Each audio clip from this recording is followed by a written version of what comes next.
So it looks like the new Halo TV show is about to release.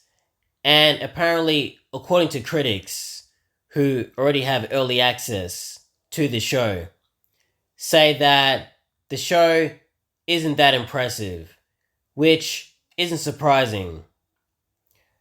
There's been a lot of controversy surrounding this show, mainly to do with the fact of what Stephen Kane said in a recent interview.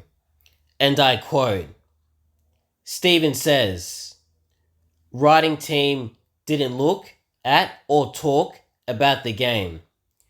We talked about the characters and the world, which is kind of ironic because these characters are in the game. So that's a ridiculous statement. And I forgot to mention that Stephen Kane is one of the producers on the show. So he's one of the leaders. This game has been in development since 2013.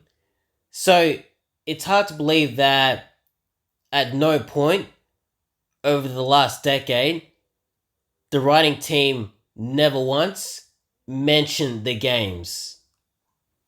Absolutely ridiculous to believe. And of course, filming started in 2019. So really, this show should have come out years ago. Filming should have started way back, probably in 2014. Now it's possible this studio or team didn't have the budget, or maybe for some reason this show never got the green light, but either way, it doesn't really make much sense. I'm kind of getting Karen Trevize vibes from the show because, of course, we all know what happened with the Killer 5 trilogy. Something that should have been a lot different than what it was. Because the books went in unnecessary directions.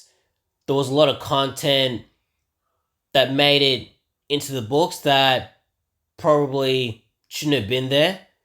And it looks like this show is going in similar directions because, of course, we're hearing concerning, reports, that Master Chief has a sidekick, which is completely ridiculous, because he's supposed to be a leader, somebody who directs, different teams to different, objectives.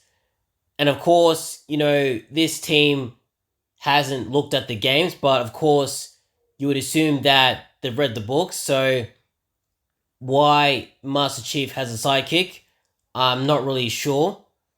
And apparently, this sidekick is just a regular ODST, which again doesn't really make sense because, obviously Spartans have, they have more difficult missions than the average soldier. So the Spartans will go on, a mission that'll be, for example, level 10 difficulty.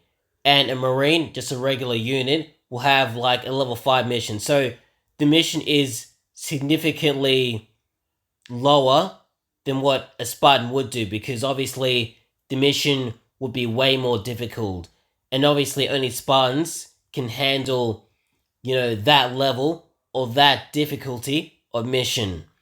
So the fact that the chief has a sidekick is completely ridiculous. And of course, if you're going to have a sidekick, why wouldn't it be another Spartan?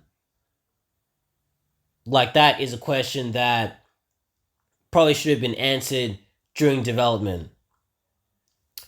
So those are my thoughts on the show. Obviously, I haven't seen the show yet, so I have more opinions on it when I've actually seen it. The show doesn't seem that bad, but obviously it doesn't seem like it's going in directions that I think it should be. And that's about it.